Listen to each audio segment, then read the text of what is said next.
राधे राधे दोस्तों, स्वागत है आपका अपने YouTube channel Sharma ji GS में। हम लोग टेस्ट सीरीज 22 तक कर लिए थे। आज हम लोग टेस्ट सीरीज 23 देखेंगे और इसका प्लेलिस्ट बना हुआ है। और जो लोग नए हैं प्लीज़ चैनल को सब्सक्राइब करके जाएं। ये आपका खुद का चैनल है और हम लोग इसमें अब करेंट अफेयर का सीरीज चलाने वाले हैं। तो चलिए इसका हम लोग टेस्ट सीरीज 23 एक एक करके हर एक क्वेश्चन को देख लेते हैं। चलिए पहले क्वेश्चन शुरू करते हैं। पहला क्वेश्चन है, निम्न में से किस संविधान संशोधन अधिनियम में सहकारी समितियों को संवैधानिक दर्जा का संरक्षण प्रदान किया? तो फ्रेंड्स, ये जो संविधान संशोधन था ये था 97वां संविधान संशोधन। ठीक है, तो ऑप्शन डी इसका करेक्ट आंसर हो जाएगा।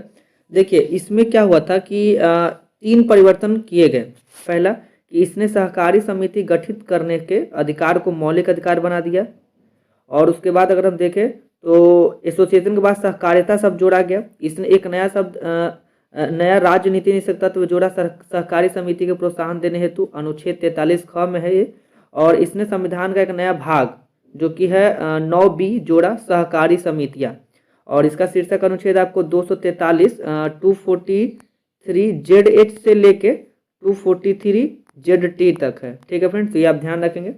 और एक नया भाग जो इसमें जुड़ा है 9B के अंतर्गत अनेक ऐसे प्रावधान के द्वारा सुनिश्चित किया गया है कि देश भर में सहकारी समितियां लोकतांत्रिक, व्यावसायिक और स्वायत्त ढंग से आर्थिक मजबूती के साथ कार्य कर सके। चलिए अब बढ़ते हैं अगले क्वेश्चन की तरफ।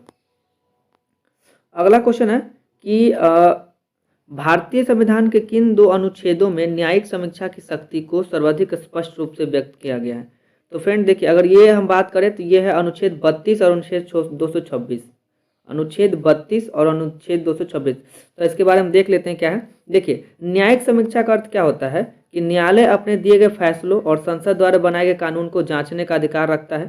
संसद द्वारा बनाए गए कानून यदि संविधान सम्मत नहीं हुई तो न्यायालय इस कानून को अमान्य घोषित कर सकती है। ठीक है, और इसमें आपको ध्यान रखना है कि जो उच्चतम न्यायालय द्वारा दिए गए फैसले हैं, फैसलों को भी जांच कर सकती है, उसमें परिवर्तन कर सकती है। अनुच्छेद 32 के अंतर्गत हम लोग अगर बात करें, अनुच्छेद 32 के अंतर्गत उच्चतम न्यायालय को 5 रिट जारी करने का अधिकार है। ठीक है, और अनुच्छेद 226 के अंतर्गत जो है उच्च न्यायालय को मौलिक अधिकार के लिए 5 प्रकार के रिट जारी कर सकता है। और अनुच्छेद 226 के अंतर्गत उच्च न्यायालय जो है मौलिक अधिकार के अतिरिक्त अन्य प्रायोजन के लिए रिट भी जारी कर सकता है। तो आप इसको ध्यान रखेंगे। अब आते हैं अगले क्वेश्चन पर। अगला क्वेश्चन है, भू राजस्व के लिए अस्थायी बंदोबस्त प्रणाली किसके द्वारा लागू किया गया था? ठीक है, तो फ्रेंड्स ये लागू किया गया था लॉर्ड कॉर्नवालिस के द्वारा। ठीक है ना, भू प्रणाली जो अस्थायी बंदोबस्त प्रणाली है ये लॉर्ड कॉर्नवालिस के द्वारा लागू किया गया था। और इसका डेट याद रखेंगे 1793 ईस्वी। ठीक है, 1793 ईस्वी में ये लागू किया गया। अस्थायी बंदोबस्त के जो तहत जमींदार को भूस्वामी मानकर उनके साथ भूमि की बंदोबस्ती की गई। ठीक है, अस्थायी बंदोबस्त का व्यवस्था में भू राजस्व का 89% जो है ब्रिटिश कंपनी को प्राप्त होता था और 11% जमींदार को प्राप्त होता था। देखिए, बंगाल, बिहार, उड़ीसा, बनारस, मद्रास प्रेसिडेंसी के जो कुछ क्षेत्र थे वहाँ अस्थायी बंदोबस्त लागू किया गया था। भू राजस्व व्यवस्था के लिए प्रणाली किस तरह की प्रणाली की जाए, इस पर विचार करने के लिए बंगाल के गवर्नर जो थे लॉर्ड कॉर्नवालिस ने सर जॉन शोर की अध्यक्षता में एक जांच कमेटी का भी गठन किया था। ठीक है, और कमेटी के जो अध्यक्ष थे सर जॉन शोर का कहना था कि मैं जमींदारों को उस जमीन का मालिक समझता हूं जो उसे धर्मगत कानून के अनुसार उत्तराधिकारी में मिली है। तो आप इसको ध्यान रखेंगे। और राजस्व व्यवस्था के मामले में लॉर्ड कॉर्नवालिस भी जो जॉन सर के विचार से सहमत था, अतः कॉर्नवालिस ने अस्थायी बंदोबस्त प्रणाली को लागू कराया। तो ये सब फैक्ट था जो याद रखेंगे। अब आते हैं अगले क्वेश्चन की तरफ। अगला क्वेश्चन है, कोणार्क का सूर्य मंदिर, जो कोणार्क का सूर्य मंदिर है नरसिंह देव प्रथम ने बनवाया था, वे किस राजवंश से थे? देखिए, अगर ये इनके राजवंश का बात करें तो ये पूर्वी गंग राजवंश के थे। ठीक है, तो ऑप्शन बी इसका क्या हो जाएगा, करेक्ट आंसर हो जाएगा। अब देखिए कुछ और भी हैं इसमें इसके जुड़े क्वेश्चन, जैसे कि खजुराहो का जो कंदरिया महादेव का मंदिर है वो चंदेल राजाओं ने बनवाया था। पुरी की जो जगन्नाथ मंदिर है ये गंग देव द्वारा बनवाया गया था। ठीक है, कांचीपुरम के जो मंदिर है पल्लव राजा द्वारा बनवाया गया। कोणार्क के मंदिर और खजुराहो के मंदिर के दीवारों पर अश्लीलता का चित्रण मिलता है। तो आप इसको ध्यान रखेंगे। तो कोणार्क सूर्य मंदिर जो है नरसिंह देव प्रथम ने बनवाया था, पूर्वी गंग राजवंश के ये संबंधित थे।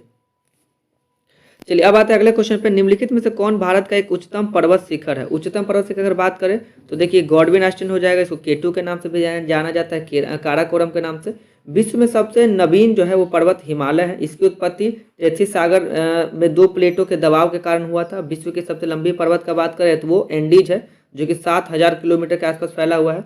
जिसका सबसे ऊंचा चोटी कौन है फ्रेंड? तो एकांकगुआ है। विश्व की सबसे ऊंची चोटी K2, जिसकी लंबाई 8611 मीटर, भारत की सबसे ऊंची। विश्व की सबसे बात करें तो फिर आपको कौन मिल जाएगा? वो हो जाएगा आपका एवरेस्ट हो जाएगा, ठीक है। और भारत में दूसरी सबसे ऊंची चोटी की बात करें तो वो हो जाएगी कंचनजंगा, जो कि इसकी ऊंचाई है 8586 मीटर, ठीक है। तो आप इसको ध्यान रखेंगे। और अगर ऑप्शन में गॉडविन आर्मस्ट्रांग नहीं दिया होता तो फिर किसको हम लोग करेक्ट करते हैं? तो कंचनजंगा को करेक्ट करते हैं, ठीक है फ्रेंड्स। इसको हम लोग करेक्ट आंसर करते हैं, ठीक है। लेकिन अगर ऑप्शन में गॉडविन आर्मस्ट्रांग दिया हुआ तो ऑप्शन सी क्या हो जाएगा? इसका करेक्ट आंसर हो जाएगा। चलिए बढ़ते हैं अगले क्वेश्चन। तो अगला क्वेश्चन है, निम्नलिखित द्वीपों में से कौन एक सुमेलित है? तो आइए सुमेलित को हम लोग देख लेते हैं। एक तरफ देश दिया है और एक तरफ मुद्रा दिया हुआ है, ठीक है। देखिए म्यांमार का जो मुद्रा है वो बहत नहीं, सॉरी, क्यात होता है, तो ये गलत है। म्यांमार का क्यात हो जाएगा और थाईलैंड का बहत हो जाएगा, ठीक है फ्रेंड्स। इसका क्यात हो जाएगा। कंबोडिया का रियल सही है और वियतनाम का रुपया भी, सॉरी वियतनाम का रुपया नहीं, वियतनाम का हो जाएगा डोंग। डोंग चलता है वहाँ वियतनाम में डोंग, कंबोडिया का रियल और थाईलैंड का बहत और म्यांमार का क्यात हो जाएगा। चलिए अब आते हैं अगले क्वेश्चन में। तो इसका करेक्ट आंसर क्या हो जाएगा फ्रेंड? पूछा है कि सुमेलित है, तो ये सुमेलित कौन है? कंबोडिया का रियल। तो ये ऑप्शन सी इसका क्या हो जाएगा? करेक्ट आंसर हो जाएगा। भारत को श्रीलंका से कौन सा जल मार्ग पृथक करता है? तो आपको पता होना चाहिए फ्रेंड्स, ये है पाक जल डमरू माध्य जो है ना भारत और श्रीलंका के बीच में है, जिसको ये भारत श्रीलंका को ये अलग करती है। देखिए अब इसमें 8 डिग्री चैनल भी दिया हुआ है। तो 8 डिग्री चैनल जो है ये मालदीव और मिनिकॉय के मध्य है, यानी कि मालदीव और मिनिकॉय को अलग करती है। अगर हम बात करें 9 डिग्री चैनल का तो लक्षद्वीप और मिनिकॉय के मध्य है। 10 डिग्री चैनल है तो ये छोटा अंडमान और कार निकोबार के मध्य है। इसमें अगर हम बात करें और डंकन पास तो ये दक्षिण अंडमान और लघु अंडमान के बीच है। ग्रैंड चैनल का बात करें तो ये इंडोनेशिया और निकोबार के मध्य है। तो ये सब आप ध्यान रखेंगे। अब आते हैं अगले क्वेश्चन की तरफ। अगला क्वेश्चन है, निम्नलिखित में से कौन सा एक लौह एवं इस्पात संयंत्र ब्रिटिश सहयोग से स्थापित किया गया था? तो फ्रेंड्स ये जो दुर्गापुर है, ऑप्शन डी, दुर्गापुर लौह इस्पात जो है ये ब्रिटिश सहयोग से स्थापित किया गया था। देखिए कुछ स्टील प्लांट है और उसके सहयोगी देश हैं जिसको आप याद रखेंगे। अगर हम बात करें इसमें बोकारो का, ठीक है ना, तो बोकारो USSR, ठीक है, रसिया के सहयोग से। अगर हम बात करें भिलाई प्लांट तो ये भी हो जाएगा USSR, ठीक है। और अगर राउरकेला केला का बात करें तो ये हो जाएगा जर्मनी, ठीक है फ्रेंड, जर्मनी के सहयोग से। और दुर्गापुर हो जाएगा ब्रिटेन के सहयोग से। तो आप समझ सकते हैं, ठीक है। तो आप इसको ध्यान रखेंगे, राउरकेला जर्मनी राज, ठीक है, राज। बाकी भिलाई या बोकारो क्या हो जाएगा? USSR हो जाएगा। चलिए अब आते हैं अगले क्वेश्चन की तरफ। अगला क्वेश्चन है, निम्नलिखित में से कौन एक भारत को उत्तरी और दक्षिणी भागों में बांटता है? तो ये बांटने का काम कौन करता है फ्रेंड? तो ये कर्क रेखा का है, ट्रॉपिक ऑफ कैंसर क्या करता है? बांटता है। देखिए अगर हम कर्क रेखा की बात करें तो भारत में 8 राज्यों से होकर गुजरती है, ठीक है। वो राज्य कौन कौन से हैं? गुजरात हो जाएगा, ठीक है, राजस्थान हो जाएगा, MP मध्य प्रदेश हो जाएगा, CG छत्तीसगढ़ हो जाएगा, झारखंड हो जाएगा और वेस्ट बंगाल हो जाएगा आपको, पश्चिम बंगाल। उसके बाद अगर हम बात करें तो त्रिपुरा है और फिर मिजोरम है, ठीक है। तो ये सब जो टोटल 8 राज्य है जहाँ से कर्क रेखा गुजरती है। इसके लिए एक शॉर्ट ट्रिक है, मित्र पर गमछा झाड़, तो आप ये भी याद रख सकते हैं। देखिए अगर भारतीय मानक समय का बात करें तो ये 82.5 डिग्री पूर्वी देशांतर है और भारत के 5 राज्यों से गुजरती है। जो IST है भारतीय मानक समय, याद रखेंगे आप, UP से गुजरती है, MP हो जाएगा और उसके बाद अगर हम बात करें तो CG हो जाएगा, ओडिशा हो जाएगा, ओडिशा, और एक और राज्य है आंध्र प्रदेश, ठीक है। तो ये 5 राज्यों से होकर ये IST गुजरती है। चलिए हम अब देख लेते हैं अगला क्वेश्चन, 10 नंबर क्वेश्चन देखेंगे। निम्नलिखित में कौन एक भारत का सबसे पुराना तेल शोधक संयंत्र है? तो ये आपको पता होगा, ये क्या हो जाएगा? डिगबोई हो जाएगा। तो ऑप्शन सी जो है इसका करेक्ट आंसर हो जाएगा। देखिए डिगबोई जो तेल शोधक संयंत्र है इसकी स्थापना असम ऑयल कंपनी लिमिटेड द्वारा 1901 में किया गया था। 1901 में, ये डेट आप याद रखेंगे, 1901 में। देखिए अगर भारत के प्रमुख तेल शोधक कारखाना की बात करें तो डिगबोई तो आप समझ गए कि असम में है, मथुरा तेल शोधक उत्तर प्रदेश में है, नाम से पता है। ट्रॉम्बे जो तेल शोधक है ये मुंबई में है, बरौनी तेल शोधक बिहार में, पानीपत तेल शोधक हरियाणा में, और पारादीप जो है ओडिशा में है। तो ये सब आप ध्यान रखेंगे। चलिए अब देखते हैं अगला क्वेश्चन। निम्नलिखित में से किस मुगल सम्राट ने सुलह ए कुल की नीति लागू की? सुलह ए कुल फ्रेंड्स ये अकबर ने लागू किया था, ठीक है ना। तो ऑप्शन सी जो हो जाएगा इसका करेक्ट आंसर हो जाएगा।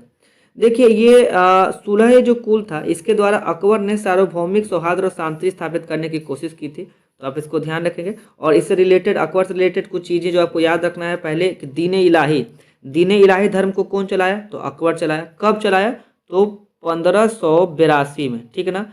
1582 में ये दीन इलाही धर्म की स्थापना करता है। इसे तौहीद इलाही धर्म भी कहते हैं, तौहीद इलाही। देखिए 1583 में दीन इलाही संवत अकबर ने चलाया था, ठीक है। तो इसकी अगर हम बात करें कि दीन इलाही की स्थापना ये 1582 और एक संवत चलाया 1583 में। तो ये दोनों डेट आप याद रखेंगे, अकबर से रिलेटेड है।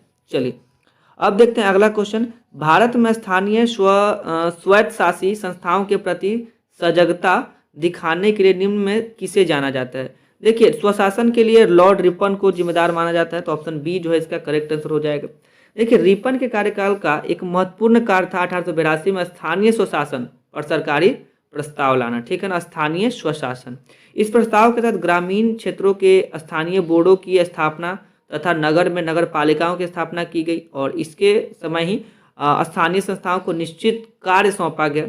अब देखिए लॉर्ड रिपन के प्रस्ताव को स्थानीय स्वशासन संस्थाओं का मैग्ना कार्टा भी कहा जाता है। तो इसको ध्यान रखेंगे। अगर हम बात करें भारत शासन एक्ट 1919 के द्वारा स्थानीय स्वशासन को राज्य सूची के अंतर्गत हस्तांतरित विषयों की सूची में रखा गया, और विकेंद्रीकरण स्थानीय सहभागी पर आधारित होती है।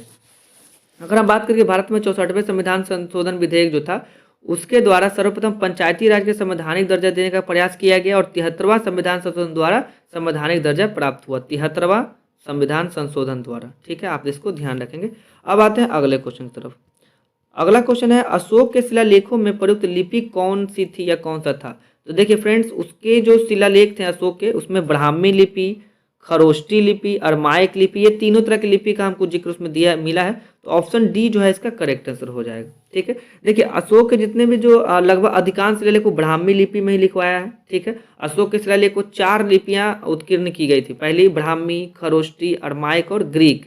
अशोक के मानसेहरा और शाहबाजगढ़ी जो बृहद शिलालेख है वो लिपि खरोष्टी में है। अशोक के कूना यानी कि कंधार लघु शिलालेख की लिपि अरमाइक और ग्रीक में है। अशोक के लिपि को सर्वप्रथम कब पढ़ा गया था फ्रेंड्स? ये 1837 में। ये डेट आप याद रखेंगे।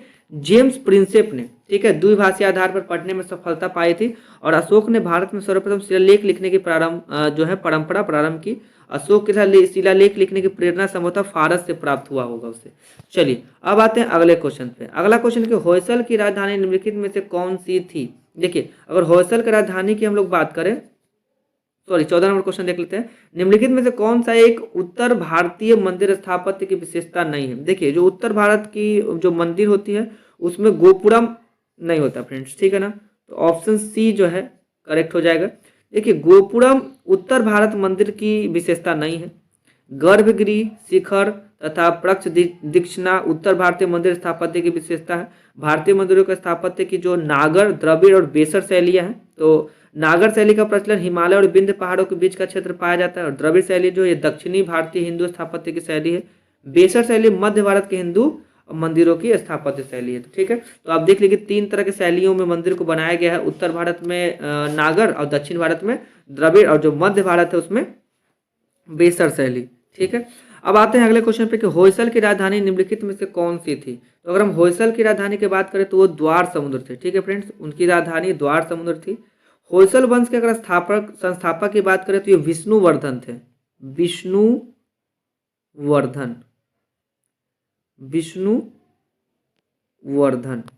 ठीक है, विष्णुवर्धन थे होयसल वंश के संस्थापक, और इनको बिट्टी देव भी कहा जाता है। होयसल वंश का अंतिम शासक कौन था फ्रेंड्स? बीरबललाल तृतीय, जिसे मलिक कफूर ने हराया था। राष्ट्रकूट अगर बात करें राष्ट्रकूट का, तो राष्ट्रकूट जो राजवंश है उनके संस्थापक की बात करें तो दंती दुर्ग है। इनकी राजधानी फ्रेंड्स मान्यखेत में थी, ऑप्शन ए। और चालुक्य जो थे राजवंश, इनके संस्थापक जयसिंह प्रथम थे, और जिसकी राजधानी कहाँ थी? तो ये वातापी में थी, ठीक है। अब आते हैं हम लोग अगले क्वेश्चन पे। भारतीय स्वतंत्रता संघर्ष के संदर्भ में निम्नलिखित में से किसे कांग्रेस का नरम दलीय नेता बताया जाता है? देखिए, अगर हम बात करें गोपाल कृष्ण गोखले का, तो ये नरम दल के नेता थे। बिपिन चंद्र पाल, लाला लाजपत राय और अरविंद घोष ये गर्म दल के नेता थे। ठीक है, देखिए, गोपाल कृष्ण गोखले भारत के एक प्रसिद्ध स्वतंत्रता सेनानी, समाज सेवी, विचारक और सुधारक थे। अगर हम बात करें महादेव गोविंद रानड़े को वो अपना राजनीतिक गुरु गोपाल कृष्ण गोखले मानते थे। गांधी जी गोपाल कृष्ण गोखले को अपना राजनीतिक गुरु मानते थे और गांधी जी को विनोबा भावे अपना राजनीतिक गुरु मानते थे। तो इस तरह से एक कड़ी था। वे भारतीय राष्ट्रीय कांग्रेस में सबसे प्रसिद्ध नरमपंथी थे। और देखिए, अगर हम बात करें लाल बाल पाल, जो कि लाला लाजपत राय, बाल गंगाधर तिलक और बिपिन चंद्र पाल को कहा जाता था, जो कि गर्म दल के नेता थे। तो आप इसको ध्यान रखेंगे। अब आते हैं अगले क्वेश्चन पे। अगला क्वेश्चन कि भारत के स्वतंत्रता संघर्ष में निम्नलिखित में से कौन सा घटना सबसे पहले हुआ था? तो ऑप्शन देख लेते हैं। साइमन कमीशन, कांग्रेस का गया अधिवेशन, कांग्रेस का त्रिपुरी अधिवेशन और गांधी इरविन समझौता। देखिए, अगर हम बात करें कांग्रेस का जो गया अधिवेशन है फ्रेंड्स, ये 1922 में हुआ। ठीक है ना, तो ये 1922 में होता है। साइमन कमीशन कब आता है? तो ये 1928 में आता है। ठीक है, गांधी इरविन समझौता 1931 में होता है। उसके बाद हम देखें कांग्रेस का त्रिपुरी अधिवेशन, ये 1939 में होता है, जिसके बाद फॉरवर्ड ब्लॉक की स्थापना सुभाष चंद्र बोस द्वारा की जाती है। तो देखिए, सबसे पहले हुआ 1922, फिर 1928, फिर 1931, फिर 1938। इसके अकॉर्डिंग हम ऑप्शन बी पे जाना चाहेंगे।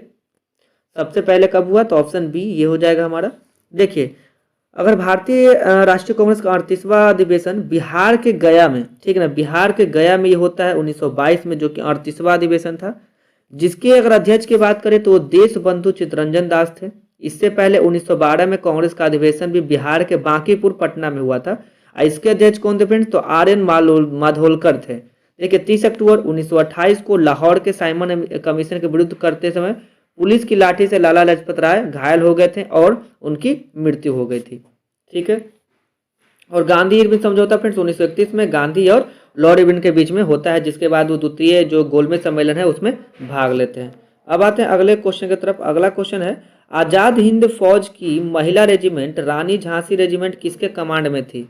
तो देखिए, अगर हम बात करें इसमें, तो इसका करेक्ट आंसर हो जाएगा लक्ष्मी सहगल। ठीक है, लक्ष्मी सहगल। आजाद हिंद फौज की महिला रेजिमेंट रानी झांसी रेजिमेंट किसके कमांड में थी? तो ये लक्ष्मी सहगल के कमांड में थी। ठीक है, देखिए, होता क्या है कि 1943 में सुभाष चंद्र बोस को आजाद हिंद फौज का सर्वोच्च सेनापति बनाया गया। आजाद हिंद फौज के ब्रिगेडों के नाम सुभाष ब्रिगेड, आजाद ब्रिगेड, गांधी ब्रिगेड और नेहरू ब्रिगेड, और महिलाओं के ब्रिगेड का नाम लक्ष्मीबाई रेजिमेंट था। ठीक है, और आजाद हिंद फौज का झंडा कांग्रेस के तिरंगे की भांति था, मतलब उसकी तरफ मिलता था, जिस पर दहाड़ते हुए शेर का चिन्ह था। तो आप इसको ध्यान रखेंगे। अब आते हैं अगले क्वेश्चन पे। अगला क्वेश्चन है कि सिंधु घाटी सभ्यता के निम्नलिखित में से किस स्तर पर प्राचीन गोदीबाड़ा या डॉकयार्ड था? तो ये डॉकयार्ड था कहाँ फ्रेंड्स? तो लोथल में। तो काफी फेमस है ये लोथल। ठीक है, ये लोथल आपको गुजरात में देखने को मिलेगा। देखिए, ये वर्तमान समय आपको गुजरात के भोगवा नदी के किनारे स्थित है। यह एक बंदरगाह स्थल था। यहाँ से एक बहुत बड़ा जो है ना डॉकयार्ड का अवशेष मिला है। यहाँ से मेसोपोटामिया का मोहर, शतरंज और स्वास्तिक के प्रमाण भी मिले हैं। अगर हम बात करें कालीबंगन का, तो कालीबंगन में एकमात्र हड़प्पा कालीन स्थल था जिसका निचला शहर भी किले से घिरा हुआ था, और कालीबंगन का अर्थ होता है फ्रेंड्स काली चूड़ियां। अब आते हैं अगले क्वेश्चन पे। अगला क्वेश्चन है कि वल्लभाचार्य ने किस दार्शनिक विचारधारा की स्थापना की? देखिए, तो अगर वल्लभाचार्य की बात करें तो शुद्धवाद्वैत। ठीक है, ऑप्शन बी जो इसका करेक्ट आंसर हो जाएगा। देखिए, कुछ आचार्य और उनके सिद्धांत की बात करें तो शंकराचार्य जो थे वो अद्वैतवाद से थे। ठीक है, अगर हम बात करें निम्बरकाचार्य तो ये द्वैताद्वैतवाद से थे। माधवाचार्य तो फ्रेंड्स ये द्वैतवाद से थे। वल्लभाचार्य शुद्धाद्वैतवाद थे। और अगर हम बात करें रामानुजनाचार्य तो विशिष्टता द्वैतवाद। तो ये सब आप याद रखेंगे। अब आते हैं अगले क्वेश्चन की तरफ। अगला क्वेश्चन है 21 नंबर क्वेश्चन, कारकोट वंश की स्थापना किसने की थी? तो कारकोट वंश की स्थापना का श्रेय फ्रेंड दुर्लभ वर्धन को जाता है। तो ऑप्शन बी जो है ये करेक्ट आंसर हो जाएगा। कारकोट राजवंश कश्मीर की एक राजवंश थी जिसने गोनंद वंश के पश्चात कश्मीर पर अपना आधिपत्य जमा लिया था। तो आप इसको ध्यान रखेंगे। और अगर हम बात करें कि इस राजवंश की राजधानी, तो ये श्रीनगर और परिमहासपुर था। कारकोट वंश का सबसे शक्तिशाली राजा ये ललितादित्य और मुक्तापीठ थे। ललितादित्य और मुक्तापीठ ने कश्मीर में मार्तंड मंदिर यानी कि सूर्य मंदिर का निर्माण करवाया था। अगर हम बात करें कि इसमें उत्पल वंश के संस्थापक ये अवंती वर्मन थे, और लोहार वंश के संस्थापक कौन थे फ्रेंड्स? ये संग्राम राज थे। तो ये सब ध्यान रखेंगे। अगला क्वेश्चन है कि दिल्ली सल्तनत के संदर्भ में सैयद वंश का संस्थापक कौन था? तो सैयद वंश का संस्थापक फ्रेंड्स ये खिज्र खां को जाता है।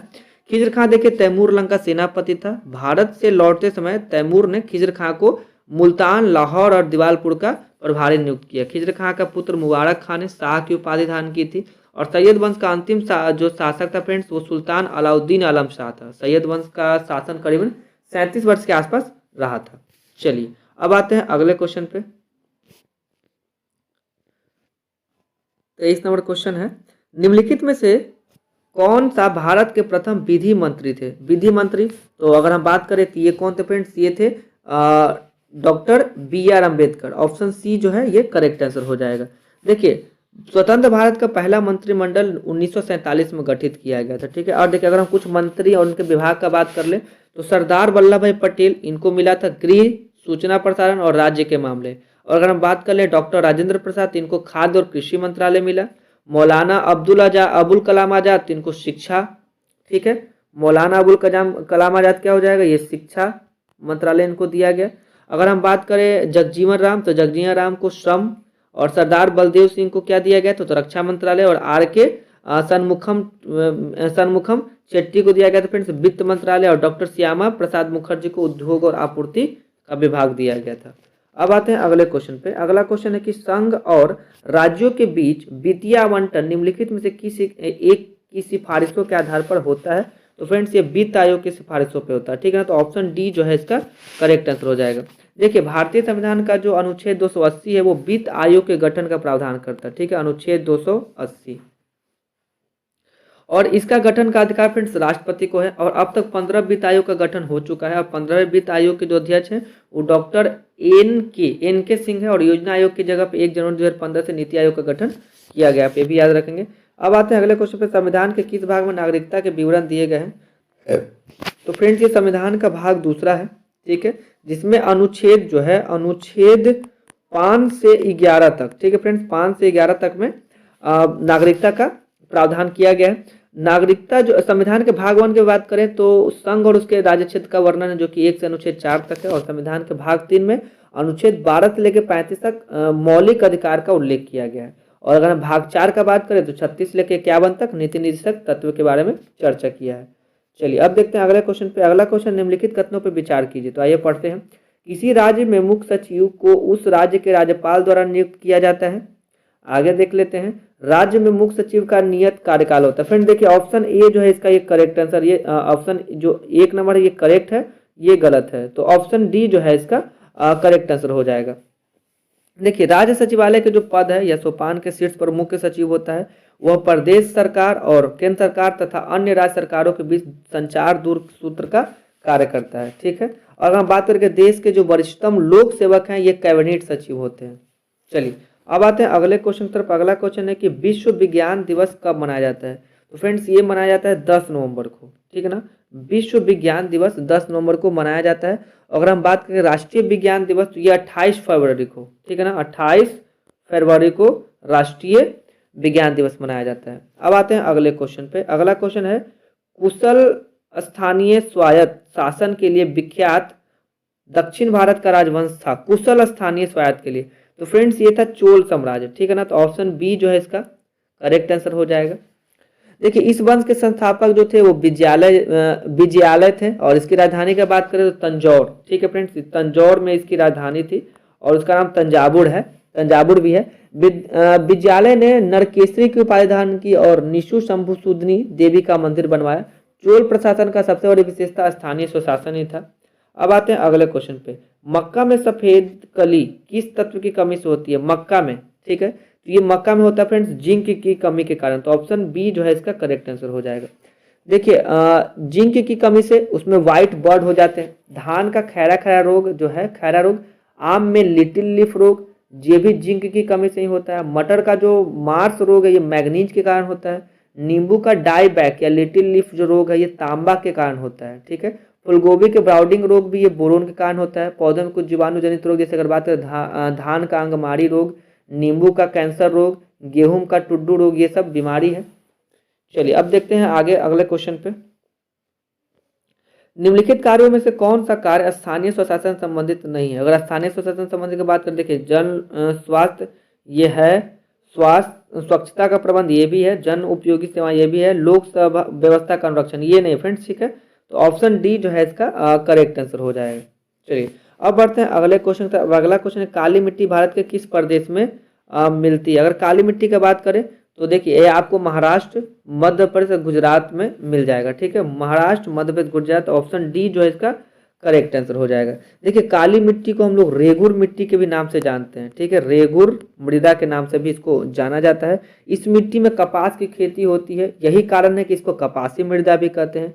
इस मिट्टी का निर्माण फ्रेंड्स बेसाल्ट चट्टान से हुआ है। काली मिट्टी में नमी धारण की क्षमता बहुत अधिक होती है, जिस कारण कपास का धागा मजबूत और लंबा होता है। और मिट्टी के अध्ययन को पेडोलॉजी कहा जाता है, पेडोलॉजी, ठीक है। तो आप इसको ध्यान रखेंगे, पेडोलॉजी।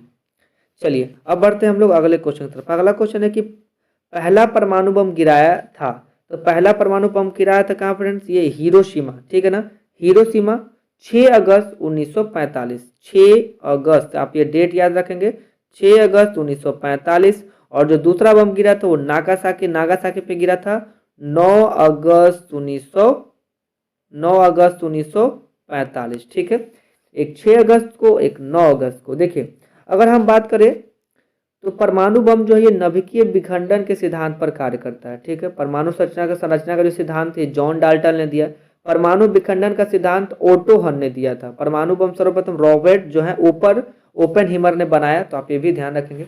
अब आते हैं कि भारत गणतंत्र बना, तो भारत गणतंत्र कब बना फ्रेंड्स? 26 जनवरी 1950 को। तो ऑप्शन डी जो है इसका करेक्ट आंसर हो जाएगा, ठीक है। और देखिए इसमें थोड़ा और कुछ अगर बात जानना चाहे तो 26 जनवरी 1950 को स्वतंत्र भारत का संविधान लागू होता है, इसी कारण इसे गणतंत्र दिवस के रूप में मनाया जाता है।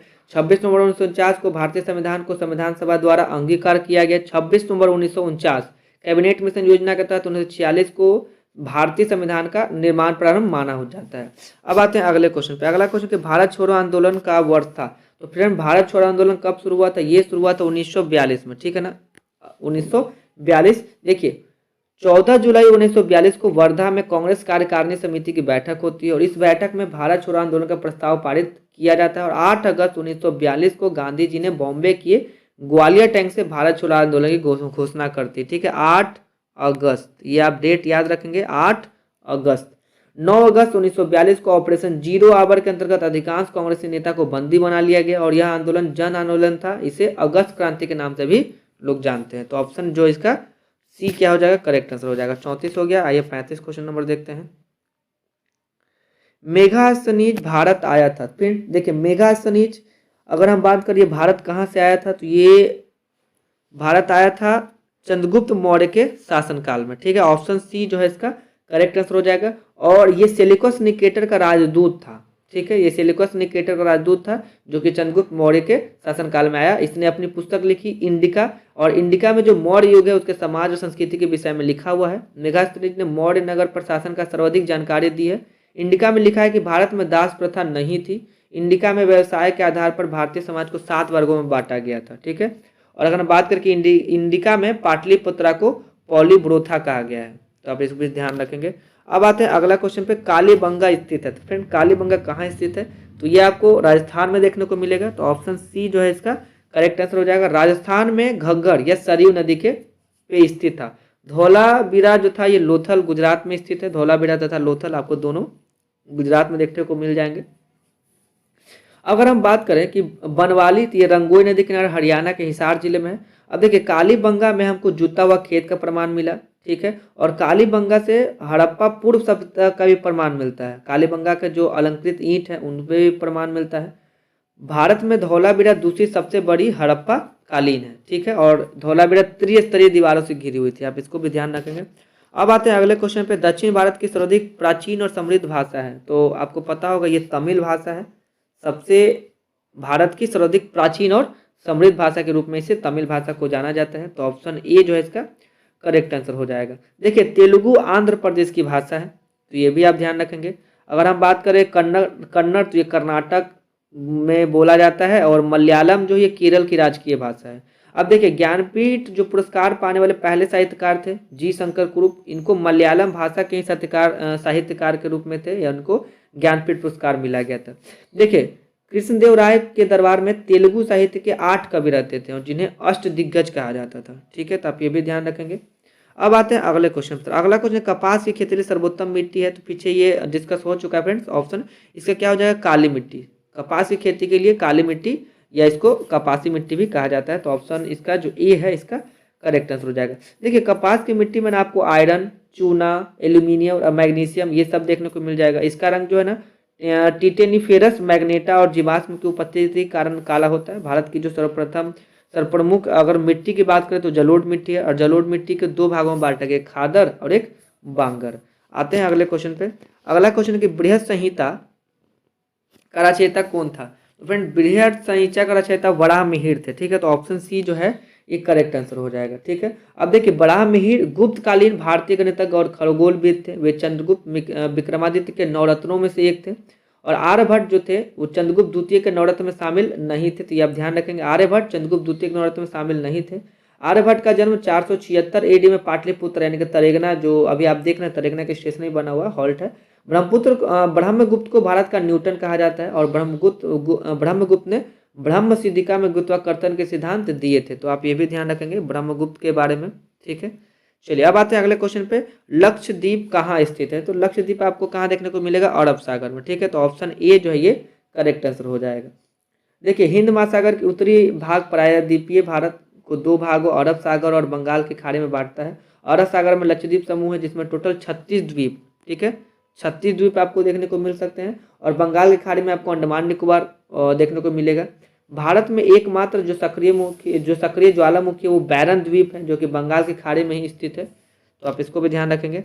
अब आते हैं अगले क्वेश्चन पे। हाल ही में भारतीय नौसेना में स्वदेशी रूप से विकसित 2 ड्राइविंग स्पोर्ट बेसल, निस्तार और निपुण को कहाँ लॉन्च किया गया है? तो फ्रेंड्स इसको लॉन्च किया गया है आंध्र प्रदेश में। ठीक है, तो ऑप्शन बी जो है इसका करेक्ट आंसर हो जाएगा। अब देखते हैं अगला क्वेश्चन। अगला क्वेश्चन है केंद्रीय मंत्रिमंडल ने 2023-24 में खरीफ फसल के न्यूनतम समर्थन मूल्य की घोषणा अनुसार मूंग का कीमत प्रति क्विंटल निर्धारित किया है। तो फ्रेंड्स ये कितना निर्धारित किया गया? 8,558। ठीक है, तो ऑप्शन सी इसका करेक्ट आंसर हो जाएगा। अब आते हैं अगले क्वेश्चन पे। अगला क्वेश्चन है कि भारत के किस पड़ोसी देश ने 4 फरवरी 2023 को अपना 75वां स्वतंत्रता वर्षगांठ मनाई है? तो फ्रेंड्स ये मनाया है श्रीलंका ने। ठीक है, श्रीलंका का इंडिपेंडेंट है, तो ऑप्शन सी इसका क्या हो जाएगा? करेक्ट आंसर हो जाएगा। श्रीलंका 4 फरवरी 1948 को ब्रिटिश शासन से स्वतंत्रता प्राप्त किया था। तो ये 4 फरवरी को यहाँ इंडिपेंडेंस डे मनाया जाता है। ठीक है, और ये स्वतंत्र हुआ था 1948 हमारे देश का आज़ादी के 1 साल बाद। अब आते हैं अगले क्वेश्चन पे। अगला क्वेश्चन है कि पेरियार बांध या इसको मुल्ला पेरियार बांध पेरियार नदी पर स्थित है केरल में। इस बांध की सुरक्षा को लेकर किन 2 राज्यों में विवाद है? तो फ्रेंड्स ये विवाद है केरल और तमिलनाडु में। ठीक है ना, पेरियार नेशनल पार्क भी है, तो आप ये भी ध्यान रखेंगे, और ये हाथियों के लिए फेमस है। तो ये केरल तमिलनाडु के बीच में इसका विवाद है, तो ऑप्शन बी जो है इसका करेक्ट आंसर हो जाएगा। अब आते हैं हम लोग अगले क्वेश्चन पे।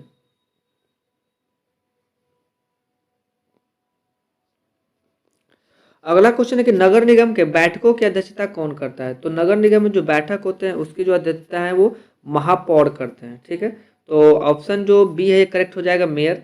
देखिए महापौर की सहायता के लिए एक उप महापौर भी होते हैं जिनको डिप्टी मेयर कहा जाता है। नगर निगम के एक को वैधानिक अधिकार 74वें संविधान संशोधन अधिनियम 1992 के द्वारा प्रदान किया गया, और भारत में सर्वप्रथम जो नगर पालिका है 30 दिसंबर 1687 के चार्टर्ड के अधिनियम 29 सितंबर 1688 में मद्रास में स्थापित किया गया, यानी कि मद्रास नगर निगम। लॉर्ड रिपन को भारत में स्थानीय स्वशासन का पिता कहा जाता है, और भारतीय अगर बात करें संस्थाओं का तो कार्यकाल 5 वर्ष का होता है। नगरीय कार्यकाल संस्थाओं का विघटन की स्थिति में 6 माह के अंदर चुनाव फिर पुनः कराना होता है, तो आप इसको भी ध्यान रखेंगे। अब आते हैं अगले क्वेश्चन पे। अगला क्वेश्चन है जुलाई 2023 में ऑस्ट्रेलिया के केंद्रीय बैंक की पहली महिला प्रमुख कौन नियुक्त हुई है? तो फ्रेंड्स ये मिशेल बुलॉक है, तो ऑप्शन ए जो है ये करेक्ट आंसर हो जाएगा। अब देखते हैं अगला 47 नंबर क्वेश्चन। देखिए ऑप्शन है ग्रीडा नामक लोक नृत्य निम्नलिखित में से किस राज्य से संबंधित है? तो फिर अगर ग्रीडा का बात करें तो ये संबंधित है मध्य प्रदेश से, ठीक है। तो ऑप्शन बी जो है इसका करेक्ट आंसर हो जाएगा। देखिए, जब क्षेत्र में रबी फसल की बुआई होती है तब ग्रीडा नृत्य का आयोजन किया जाता है। बुंदेलखंड क्षेत्र के लोग धान का जश्न मनाने के लिए ज्वारा नृत्य को करते हैं। और लोहंगी नृत्य भी मध्य प्रदेश के बंजारा और कंजरी जनजाति का एक लोक नृत्य है, तो आप इसको ध्यान रखेंगे। देखिए, आपको बात कर लेते हैं कुछ राज्य और लोक नृत्य का। जैसे पश्चिम बंगाल में आपको कीर्तन और ढाली याद रखना है। छत्तीसगढ़ का आपको टपाली और पैंथी याद रखना है। झारखंड में फगुआ, मंडा नाच और सरहुल याद रखना है। मेघालय का लाहो काफ़ी फेमस है। सिक्किम में अगर बात करें तो आप सिंघई छाम और मारूनी नाच याद रखेंगे। अब आते हैं हम लोग अगले क्वेश्चन पे। अगला क्वेश्चन है कि पेले जिनका हाल ही में निधन हो गया है वह किस देश के महान फुटबॉलर खिलाड़ी थे? तो आपको पता होगा कि ये ब्राजील के खिलाड़ी थे, तो ऑप्शन बी जो है ये करेक्ट आंसर हो जाएगा। पेले का देखकर मूल नाम का बात करें, इनका पूरा नाम था एडसन अरांटिस डो नेसिमेंटो, ठीक है। ब्राजील को फुटबॉल विश्व कप 3 बार वर्ष 1958, 1962 और 1970 में जितवाने में इनका महत्वपूर्ण भूमिका था। सबसे ज़्यादा बार फीफा विश्व कप ब्राजील ने 5 बार जीता है। कतर में आयोजित फीफा विश्व कप 2022 में फ्रांस ने अर्जेंटीना को हराकर विजेता जीत लिया। पहला जो फीफा विश्व कप था उरुग्वे उसमें 1930 में आयोजित किया गया था। 4 साल बाद 2026 में अगला फीफा विश्व कप अमेरिका, मैक्सिको और कनाडा में संयुक्त रूप से आयोजित किया जाना है। चलिए अब आते हैं अगले क्वेश्चन पे। अगला क्वेश्चन है कि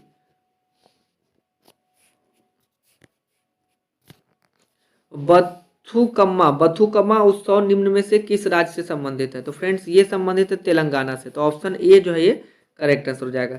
देखिए, इसको फूलों का उत्सव भी कहा जाता है। ये लगभग 9 दिन तक चलता है और तेलंगाना में बोतालू महोत्सव भी मनाया जाता है। अगर हम बात करें मणिपुर में तो योसांग त्यौहार ये मैतेई जनजाति द्वारा मनाया जाता है। मोपिन, चालोलोकू और नयोकुम त्यौहार अरुणाचल प्रदेश में मनाया जाता है। अब आते हैं अगले क्वेश्चन पे। अगला क्वेश्चन के हाल ही में मई 2023 में इसरो ने स्नातक तथा स्नातकोत्तर छात्रों के अंतरिक्ष विज्ञान और प्रौद्योगिकी संबंधी प्रारंभिक परीक्षण देने के लिए कौन सा कार्यक्रम शुरू किया है? तो फ्रेंड्स इस कार्यक्रम का नाम है स्टार्ट, ठीक है। तो ऑप्शन ए जो है इसका करेक्ट आंसर हो जाएगा, जो कि है स्टार्ट, START स्टार्ट, ठीक है। भारतीय वित्त प्रौद्योगिकी कंपनी वेलोसिटी ने AI चैटबॉक्स लेक्सी लॉन्च किया, ये भी आप ध्यान रखेंगे। अब आते हैं अगले क्वेश्चन पे। निम्नलिखित में से कौन सा ऊर्जा का समृद्ध स्रोत है? तो ऊर्जा के समृद्ध स्रोत का बात करें, देखिए प्रोटीन, लिपिड, कार्बोहाइड्रेट और विटामिन। ये लिपिड हो जाएगा फ्रेंड्स, ठीक है ना, लिपिड, फैट, ठीक है। देखिए, लिपिड जो है ये ट्राइग्लिसरॉल का बना होता है। कार्बोहाइड्रेट कार्बन, हाइड्रोजन एवं ऑक्सीकरण के संयोग से बना हुआ है। प्रति यूनिट वसा से अगर सर्वाधिक जो ऊर्जा प्राप्त होती है मानव शरीर को, सर्वाधिक ऊर्जा कार्बोहाइड्रेट, अगर बात करें ऊर्जा का तो सबसे ज़्यादा ऊर्जा कार्बोहाइड्रेट से प्राप्त होता है, तो आप ये भी ध्यान रखेंगे। अब आते हैं अगले क्वेश्चन पे। मानव शरीर में ग्रीवा कशेरुकी की संख्या कितनी है? ग्रीवा कशेरुकी ये 7 है फ्रेंड्स, ठीक है। देखिए, ये आमतौर पर गर्दन और शरीर के कंकाली प्रणाली की एक संरचना है जो 7 अनियमित आकार की हड्डियों से बना होता है, तो 7 इसका करेक्ट आंसर हो जाएगा। देखिए, गर्दन पर 7, पृष्ठीय तथा वक्षीय 12, कटी पर 5 और त्रिकास्ती यानी कि सारकम हो जाएगा और कोसेजी हो जाएगा। मानव शरीर में रचना में रीढ़ की हड्डी या मेरुदंड पीठ की हड्डियों को समूह है। अब आते हैं हम लोग अगले क्वेश्चन पे। अगला क्वेश्चन हमको देखने को मिल रहा है कि कपड़ा फैक्ट्रियों में काम करने वाले व्यक्ति जैसे कि दरी बुनने वाले निम्नलिखित में से किस व्यावसायिक बीमारी से प्रभावित होते हैं? तो फ्रेंड्स इन लोग में लगभग दमा और तपेदिक यानी कि टीबी, ठीक है। ऑप्शन बी जो है इसका करेक्ट आंसर हो जाएगा। देखिए, जो कपड़ा फैक्ट्री में काम करने वाले व्यक्ति हैं जैसे कि दरी बुनने वाले व्यक्ति दमा और तपेदिक बीमारी से प्रभावित होते हैं, ठीक है। पानी में नाइट्रेट की मात्रा बढ़ जाने से ब्लू बेबी सिंड्रोम आपको रोग हो सकता है। मानव शरीर में लौह पदार्थ की अधिकता के कारण सिडेरोसिस नामक रोग हो सकता है। और अगर बात करें एस्टोबोसिस, ये फेफड़ों से जुड़ी एक बीमारी है जो एस्टोबैसिस फाइबर के सांस के द्वारा शरीर से अंदर चले जाने पर होती है। अब आते हैं अगले क्वेश्चन पे। अगला क्वेश्चन है कि 2 प्रतिरोध 2 ओम और 6 ओम को श्रृंखला में जोड़ा जाता है और इस संयोजन को 12 वोल्ट बैटरी से जोड़ा जाता है, तो 6 ओम वाले प्रतिरोधक में धारा ज्ञात करें। तो देखिए, आपको इसके लिए एक फॉर्मूला याद रखना है। इसमें फॉर्मूले में क्या होता है, विद्युत धारा यानी कि अगर बात करें, देखिए विद्युत धारा यानी कि I = V/R, ठीक है। देखिए, विभवांतर कितना दिया हुआ है हमारे पास, अगर विभवांतर हम देखें तो ये 12 है, ठीक है, 12 वोल्ट। और हमारे पास टोटल ये कितना हो जाएगा, अगर ये किस में जोड़ा गया, श्रृंखला में जोड़ा गया, तो श्रृंखला में जोड़ेंगे तो 6 और 2 8 हो जाएगा, ठीक है। अगर आप इसको डिवाइड देंगे तो ये 3/2 यानी कि 1.5 आ जाएगा, ठीक है, 1.5 एम्पियर, ठीक है। इसका करेक्ट आंसर क्या हो जाएगा, 1.5 एम्पियर, ऑप्शन ए। अब आते हैं हम लोग अगले क्वेश्चन पे। अगला क्वेश्चन है, निम्नलिखित प्रकार के जीवों में से कौन सा एक दलहन प्रकार के पौधों की जड़ों में निवास कर नाइट्रोजन स्थिरीकरण करता है? तो ये आपको पता हो जाएगा, ये एक जीवाणु है राइबोजियम नामक। तो ऑप्शन जो ए है इसका करेक्ट आंसर हो जाएगा, ठीक है। ये दलहनी फसल के जड़ों में पाया जाता है। ये दलहन फसल की जड़ों में निवास कर नाइट्रोजन स्थिरीकरण करता है और जीवाणु का उपयोग भूमि की उर्वरता बढ़ाने में भी किया जाता है और घटाने में भी, तो आप ये भी ध्यान रखेंगे। अब आते हैं अगले क्वेश्चन पे। अगला क्वेश्चन है कि कंप्यूटर के मौजूद एक इंटरफेस है जिससे आप किसी डिवाइस को कनेक्ट कर सकते हैं। तो फ्रेंड्स ये क्या है, एनीमे, एरे, पोर्ट। तो ऑप्शन सी इसका करेक्ट आंसर हो जाएगा फ्रेंड्स, पोर्ट जो है जिससे हम कोई भी डिवाइस क्या कर सकते हैं, कनेक्ट कर सकते हैं। चलिए अब बढ़ते हैं अगले क्वेश्चन। अगला क्वेश्चन है, धान के खेतों में निम्नलिखित में कौन सी गैस सर्वाधिक मात्रा में निकलती है? अगर आप धान की खेती करते हैं तो आपको मीथेन गैस सबसे ज़्यादा देखने को मिलेगा, ठीक है। मीथेन को प्राकृतिक गैस का मुख्य घटक कहा जाता है। इसका फॉर्मूला का अगर बात करें, रासायनिक सूत्र, तो CH4 होता है, ठीक है। ये एल्केन श्रेणी का प्रथम सदस्य है और सबसे साधारण हाइड्रोकार्बन है। अगर हम बात करें कार्बन डाइऑक्साइड, जो पृथ्वी के वायुमंडल में आयतन इसका कितना है, तो 0.03% है। इसका उत्सर्जन जीवाश्म ऊर्जा के दहन से होता है और वैश्विक तापन में एक महत्वपूर्ण गैस है जिसको ग्रीन हाउस गैस भी कहा जाता है। अब आते हैं अगले क्वेश्चन। तो अगला क्वेश्चन, निम्नलिखित विकिरणों पर विचार कीजिए। तो आइए विचार करते हैं, देखते हैं। पहला क्या लिखा है कि घटते हुए तरंग दैर्घ्य के आधार पर इनका विन्यास। तो देखिए इंफ्रारेड है, पराबैंगनी, गामा किरणें और माइक्रोवेव। इसका करेक्ट आंसर क्या हो जाएगा, इंफ्रारेड हो जाएगा, ठीक है। देखिए लघु रेडियो तरंगे की खोज ये हेनरिक हर्ट्ज ने किया था, तो आप इनका ध्यान रखेंगे। अब आते हैं, क्वेश्चन का ध्यान रखना है, उनका नहीं। अब आते हैं अगले क्वेश्चन पे। अगला क्वेश्चन है इस तरीके का क्वेश्चन फ्रेंड। तो 58 का क्या हो जाएगा, तो 58 का हो जाएगा ऑप्शन नंबर ए। 59 देख लीजिए, कोबाल्ट ऑक्साइड कांच को कौन सा रंग प्रदान करता है? तो जो अगर जो कोबाल्ट ऑक्साइड है फ्रेंड्स, ये कांच को नीला रंग, सॉरी कांच को नीला नहीं, गहरा नीला, ठीक है। तो गहरा नीला, ऑप्शन सी जो क्या हो जाएगा, इसका करेक्ट आंसर हो जाएगा, गहरा नीला रंग प्रदान करता है। तो आप देख लीजिएगा ऑप्शन में ध्यान से, नीला नहीं गहरा नीला, ठीक है। अब बढ़ते हैं हम लोग अगले क्वेश्चन पर। अगला क्वेश्चन है कि ग्लूकोज से एथिल अल्कोहल बनाने में किस उत्प्रेरक का प्रयोग किया जाता है? तो फ्रेंड्स इसमें जाइमेज का प्रयोग किया जाता है। तो ऑप्शन ए जो है इसका करेक्ट आंसर हो जाएगा। देखिए ट्रिप्सिन प्रोटीन को हाइड्रोलाइज करता है। ट्रिप्सिन छोटी आंत में बनता है और जब इसका प्रोजोनम रूप अग्नाशय द्वारा उत्पादित जो है ट्रिप्सिनोजम सक्रिय होता है, ठीक है। जाइलम एंजाइम ग्लूकोज को जो जाइमेज एंजाइम है ग्लूकोज को एथेनॉल में परिवर्तित करता है और इस परिवर्तन के प्रक्रिया को फर्मेंटेशन कहते हैं। तो ये भी ध्यान रखेंगे। क्रायोलाइट किस धातु का अयस्क है? तो फ्रेंड्स ये एल्यूमिनियम का, ठीक है। एल्यूमिनियम का बॉक्साइड, क्रायोलाइट, कोडरम और काओलिन ये सब किससे संबंधित है? तो ये एल्यूमिनियम का ही ओर है या अयस्क की बात करें तो। चलिए अगर हम बात करें अगले क्वेश्चन पे, सन 1921 में अल्बर्ट आइंस्टाइन को नोबेल पुरस्कार निम्नलिखित किस कार्य के लिए दिया गया था? तो ये इनको दिया गया था प्रकाश विद्युत प्रवाह के क्वांटम सिद्धांत से व्याख्या करने के लिए। तो ऑप्शन सी जो है ये करेक्ट आंसर हो जाएगा, 1921 में दिया गया था। तो आप डेट याद रखेंगे। और अगर बात करें हम अल्बर्ट आइंस्टाइन का, तो ये एक विश्व प्रसिद्ध भौतिकविद थे जो सापेक्षता के सिद्धांत और द्रव्यमान ऊर्जा तुल्य समीकरण दिए थे। E=, आपको याद ही होगा, mc², ठीक है। वह न्यूनतम ऊर्जा का प्रकाश जो किसी धातु के सतह पर पड़ने से इलेक्ट्रॉन का उत्सर्जन होता है उसे कार्य फलन कहते हैं और इस घटना को प्रकाश विद्युत प्रवाह कहते हैं। तो आप ये भी ध्यान रखिएगा। अब आते हैं अगले क्वेश्चन पे। अगला क्वेश्चन है कि यदि 2000 कूलम आवेश को V विभवांतर वाले दो बिंदुओं के बीच स्थानांतरित करने में किया गया कार्य 90 जूल हो तो V का मान ज्ञात कीजिए। तो फ्रेंड्स देखिए अगर हम V का मान ज्ञात करें तो ये क्या होता है, विद्युत V हो जाएगा विभवांतर बराबर विद्युत ऊर्जा अपॉन आवेश यानी कि W/Q, ठीक है। W/Q हो जाएगा। W मेरा 90 दिया हुआ है हम लोग का, ठीक है। और अगर बात करें Q का, तो Q दिया हुआ है 2000।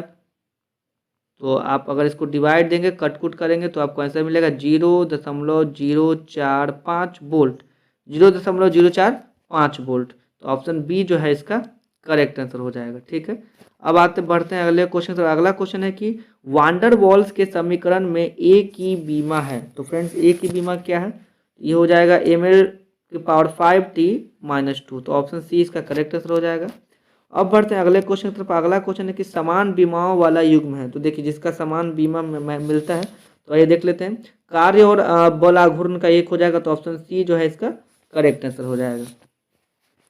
अब अगला क्वेश्चन, कोशिकाओं के आर पार गैसों के संचलन की प्रक्रिया को क्या कहा जाता है, तो इसको विसरण कहते हैं फ्रेंड, तो ऑप्शन सी जो है ये करेक्ट आंसर हो जाएगा।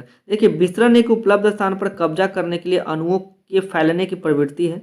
एक तरल में गैसों और अणुओं में अधिक केंद्रित वातावरण से कम केंद्रित वातावरण में फैलने की प्रवृत्ति होती है। कोशिका अगर सर्वप्रथम बात करें तो ये इसका खोज रॉबर्ट हॉक उपयोग रॉबर्ट हुक 1665 में किया गया था। और सबसे छोटी कोशिका फ्रेंड्स ये कोशिका जीवाणु बात करती है माइकोप्लाज्मम, और सबसे बड़ी कोशिका ये हमारी तंत्रिका तंत्र कोशिका हो जाएगा। सबसे बड़ी कोशिका ये शुतुरमुर्ग के अंडे की कोशिका कहलाती है। अब बढ़ते हैं अगले क्वेश्चन की तरफ। अगला, निम्न कौन वसा के पाइसरीन के लिए जिम्मेदार है? अगर वसा के पाइसरीन के जिम्मेदार बात करें तो वो हो जाएगा पित्त। ठीक है, तो ऑप्शन डी जो है इसका करेक्ट आंसर हो जाएगा, पित्त, ऑप्शन डी। देखिए पित्त जो है ये पित्त का जो प्रकाश में गिरना प्रतिवर्ती क्रिया द्वारा होता है, और पित्त पीले हरे रंग का क्षारीय द्रव है। इसका अगर पीएच वैल्यू का बात करते हैं 7.7 होता है। देखिए इसके कुछ कार्य, तो सबसे पहले ये भोजन के माध्यम को क्षारीय कर देता है जिससे अग्न्याशयी रस क्रिया हो सके। यह भोजन में आए हानिकारक जीवाणुओं को मार देता है। यह विटामिन के और वसाओं में घुले अन्य विटामिनों के अवशोषण में सहायक होता है। यह आंत की क्रमानुकंचन गतियों को बढ़ाता है जिससे भोजन में पाचक रस अच्छे तरीके से क्या हो जाता है, मिक्स हो जाता है। रेनिन दूध की घुली प्रोटीन केसिनोजेन को ठोस प्रोटीन कैल्शियम पैराक्सीनेट के रूप में बदल देता है, तो आप इसको भी ध्यान रखेंगे। अब बढ़ते हैं अगले क्वेश्चन की तरफ। अगला क्वेश्चन है ओर्गो कैल्सीफेरोल, ठीक है, किस विटामिन का रासायनिक नाम है? तो फ्रेंड्स ये नाम है विटामिन D2 का। ठीक है, देखिए सामान्यतः जो विटामिन डी है ये 3 प्रकार के होते हैं, D1, D2 और D3। विटामिन डी को हार्मोन भी कहा जाता है। रेटिनॉल विटामिन ए हो जाएगा, thiamine vitamin B1, tocopherol vitamin E, और अगर बात करें फिलोक्लोबिन विटामिन तो ये के का रासायनिक नाम है, तो ये रासायनिक नाम आप याद रख लेंगे, तो इसका हो जाएगा बी। अब बढ़ते हैं अगले क्वेश्चन। तो अगला क्वेश्चन है मैग्नीशियम का संयोजी इलेक्ट्रॉन निम्नलिखित में से किस कक्षक में होता है? तो फ्रेंड्स ये होता है एम कक्षक में। ठीक है, तो ऑप्शन ए इसका क्या हो जाएगा, करेक्ट आंसर हो जाएगा। देखिए मैग्नीशियम का इलेक्ट्रॉनिक विन्यास अगर बात करें तो KLm यानी कि 2R2, तो एम हो जाएगा। तो अब बढ़ते हैं आगे अगले क्वेश्चन। तो अगला क्वेश्चन है 70 नंबर क्वेश्चन, द्रवित ब्यूटेन और आइसोब्यूटेन का मिश्रण कहलाता है। तो द्रवित ब्यूटेन और आइसोब्यूटेन का यूज हम लोग LPG के रूप में करते हैं, जो कि हम खाना बनाने वाले गैस में खाना बनाने वाले गैस में इसका यूज किया जाता है, गैस सिलेंडर में LPG का। देखिए एन ब्यूटेन जो है इसका घटक है, जिसमें ब्यूटेन 83%, प्रोपेन 16%, और इसमें इथाइल मरकैप्टेन हम लोग डाल देते हैं 1%, ताकि उसमें गंध आ सके, ताकि जब गैस लीक हो तो हमें पता चले। अब देखिए प्रोड्यूसर गैस में 60% नाइट्रोजन, 20% कार्बन मोनोऑक्साइड, और शेष जो है कार्बन डाइऑक्साइड और मीथेन गैस का मिश्रण होता है, तो आप ये भी ध्यान रखेंगे। और हम बात करें इसमें देखते हैं अगला क्वेश्चन। अगला क्वेश्चन है हमारे पास, क्लोरामाइसिटिन का प्रयोग किस रोग के उपचार के लिए किया जाता है? तो क्लोरामाइसिटिन जो फ्रेंड्स इसका उपयोग टाइफाइड के उपचार के लिए किया जाता है। ऑप्शन बी जो है इसका करेक्ट आंसर हो जाएगा। ठीक है, टाइफाइड का परीक्षण फ्रेंड्स विडाल टेस्ट द्वारा किया जाता है, आप ये भी याद रखेंगे, विडाल टेस्ट। अगर टीबी के परीक्षण की बात करें परीक्षण, तो ये मॉन्टेक्स टेस्ट द्वारा किया जाता है। ठीक है, अब आते हैं अगले क्वेश्चन पे। अगला क्वेश्चन है एक अवतल लेंस के मुख्य अक्ष के समानांतर स्थित वस्तु से निर्गत प्रकाश की किरण अपवर्तन के बाद लेंस के उसी तरफ किस बिंदु की ओर झुकती हुई प्रतीत होती है? तो फ्रेंड्स ये प्रतीत होती है मुख्य फोकस की ओर। ठीक है, तो ऑप्शन डी जो है इसका करेक्ट आंसर हो जाएगा। अब बढ़ते हैं हम लोग अगले क्वेश्चन की तरफ। अगला क्वेश्चन है मनुष्य के शरीर के किस भाग से इंसुलिन का स्रावन होता है? तो ये बार बार रिपीटेड क्वेश्चन है, आपको पता होगा, पैनक्रियाज, ऑप्शन ए अग्नाशय हो जाएगा। ठीक है, अग्नाशय का एक भाग लैंगरहेंस की द्वीपिका कहा जाता है। ठीक है, और लैंगरहेंस की द्वीपिका के बीटा कोशिका से इंसुलिन का और अल्फा कोशिका से ग्लूकेगॉन और गामा कोशिका से सोमेटोस्टेटिन नामक हार्मोन निकलता है। रुधिर में ग्लूकोज की मात्रा बढ़ना मधुमेह कहलाता है, जो कि बीमारी है। इंसुलिन के अतिस्रावन से हाइपोग्लाइसेमिया नामक रोग होता है, तो आप ये भी ध्यान रखेंगे। अब आते हैं अगले क्वेश्चन पे। अगला क्वेश्चन की पेलाग्रा नामक रोग किस विटामिन की कमी से होता है? तो फ्रेंड्स ये होता है विटामिन B3 की कमी से, तो ऑप्शन सी जो है ना इसका करेक्ट आंसर हो जाएगा। अगर देखिए अगर हम बात करें विटामिन B1 से, तो विटामिन B1 से आपको बेरी रोग हो सकता है। ठीक है, और विटामिन B2 का बात करें तो इसमें क्या होता है फ्रेंड्स, जीभ और त्वचा में रूखापन होना शुरू हो जाता है, और विटामिन B12 से अरक्तता, ठीक है, तो ये सब आप ध्यान रखेंगे। और पेलाग्रा तो ये विटामिन B3 से होता है, ठीक है। अब बढ़ते हैं अगले क्वेश्चन की तरफ। अगला क्वेश्चन है, पशुओं का फुट एंड माउथ नामक रोग किसके कारण होता है? तो फ्रेंड्स ये होता है विषाणु के कारण, ठीक है, तो ऑप्शन बी इसका करेक्ट आंसर हो जाएगा। देखिए, अगर हम कुछ और विषाणु जनित रोग का बात कर लें तो तंबाकू का जो मोजेक रोग है ये टोबैको मोजेक वायरस के कारण होता है। आलू का मोजेक रोग ये पोटैटो वायरस, ठीक है। एक है फूल गोभी मोजेक रोग, ये फूल गोभी मोजेक वायरस द्वारा होता है। जीवाणु द्वारा जनित रोग टाइफाइड, टीबी, प्लेग, हैजा, डिप्थीरिया, टिटनेस, कोढ़, निमोनिया, काली खांसी, सिफिलिस, गोनेरिया, ये सब विषाणु द्वारा फैलने वाला है। अगर हम जीवाणु द्वारा, अगर विषाणु द्वारा फैलने की बात करें तो आपको एड्स, चेचक, इन्फ्लुएंजा, पोलियो, डेंगू, ज्वर, हेपेटाइटिस, रेबीज, खसरा, ये सब विषाणु द्वारा होने वाले रोग हैं। अब बढ़ते हैं अगले क्वेश्चन की तरफ। अगला क्वेश्चन, यहाँ से मैथ्स के क्वेश्चन शुरू होते हैं फ्रेंड्स, तो एक एक करके मैं सबको इसका आंसर आपको बता देता हूँ। तो चलिए शुरू करते हैं। 76 नंबर से 76 का हो जाएगा ऑप्शन नंबर ए, इसका करेक्ट आंसर हो जाएगा। 77 नंबर देख लीजिए, इसका ऑप्शन नंबर सी हो जाएगा। 78 का ऑप्शन नंबर डी हो जाएगा।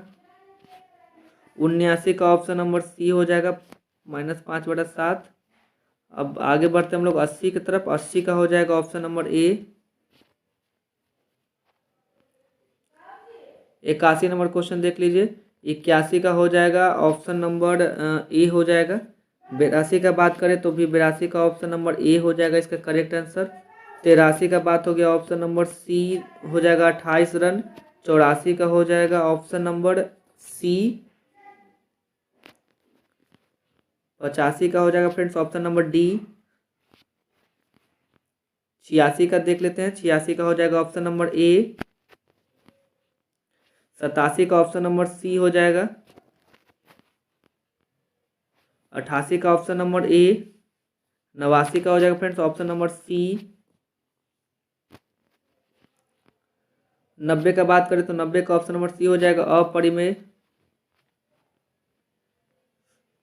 91 नंबर देख लीजिए, 91 का हो जाएगा ऑप्शन नंबर बी 2 दिन। 92 का ऑप्शन नंबर सी।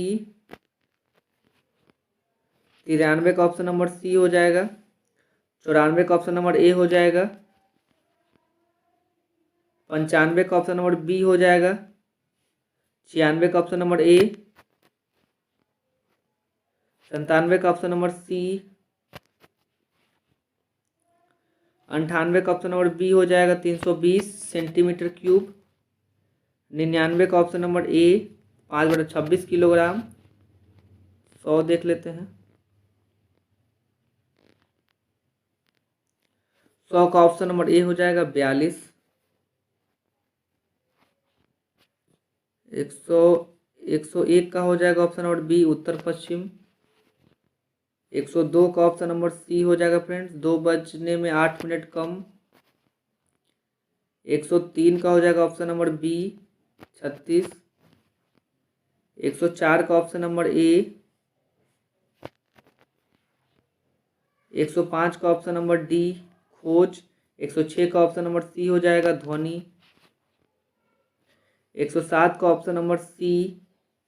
108 का ऑप्शन नंबर सी हो जाएगा 47। 109 का ऑप्शन नंबर ए हो जाएगा। और बात करें 110 का तो 110 का हो जाएगा ऑप्शन नंबर डी। ये 111 देख लेते हैं। 111 का ऑप्शन नंबर डी हो जाएगा। 112 का ऑप्शन नंबर डी। 113 का हो जाएगा फ्रेंड्स ऑप्शन नंबर डी। 114 का भी डी ही हो जाएगा जकरना। 115 का हो जाएगा ऑप्शन नंबर डी।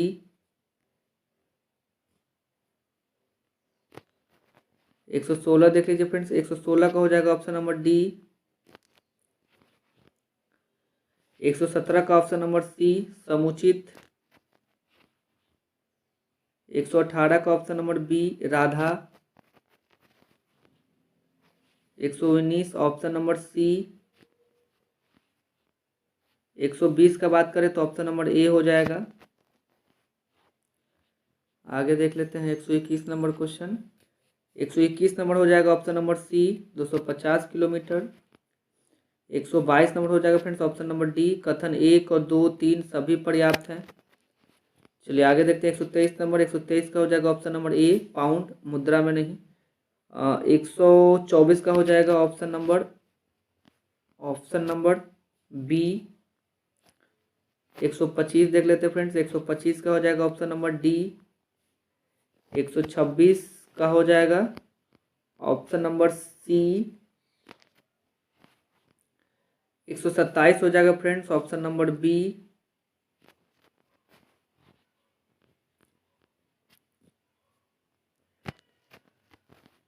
128 हो जाएगा ऑप्शन नंबर डी, पुत्री। 129 हो जाएगा ऑप्शन नंबर ए, जानकारी अधूरी है। 130 का बात करें तो इसका हो जाएगा ऑप्शन नंबर बी। 131 का हो जाएगा ऑप्शन नंबर सी। 132 का हो जाएगा बी। 133 का हो जाएगा फ्रेंड्स ऑप्शन नंबर ए। 134 का ऑप्शन नंबर डी हो जाएगा। 135 का ऑप्शन नंबर ए हो जाएगा फ्रेंड्स। 136 का ऑप्शन नंबर बी हो जाएगा।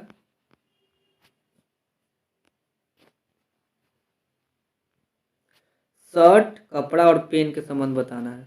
चलिए 136 हो गया। 100 आगे देख लेते हैं 137 नंबर क्वेश्चन।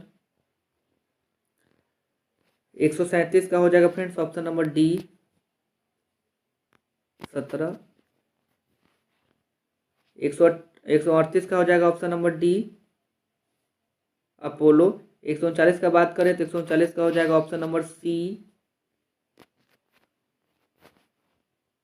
140 का भी हो जाएगा ऑप्शन नंबर डी, बत्तख। 141 का हो जाएगा फ्रेंड्स ऑप्शन नंबर बी, दी। 142 का हो जाएगा ऑप्शन नंबर डी। 143 का हो जाएगा ऑप्शन नंबर ए। 144 का हो जाएगा फ्रेंड्स ऑप्शन नंबर सी, ना तो एक ना ही दो अनुसरण करता है। आगे देखते हैं 145 नंबर। 145 का हो जाएगा ऑप्शन नंबर ए, 18वां। 146 का हो जाएगा ऑप्शन नंबर डी। 147 का हो जाएगा फ्रेंड्स ऑप्शन नंबर बी।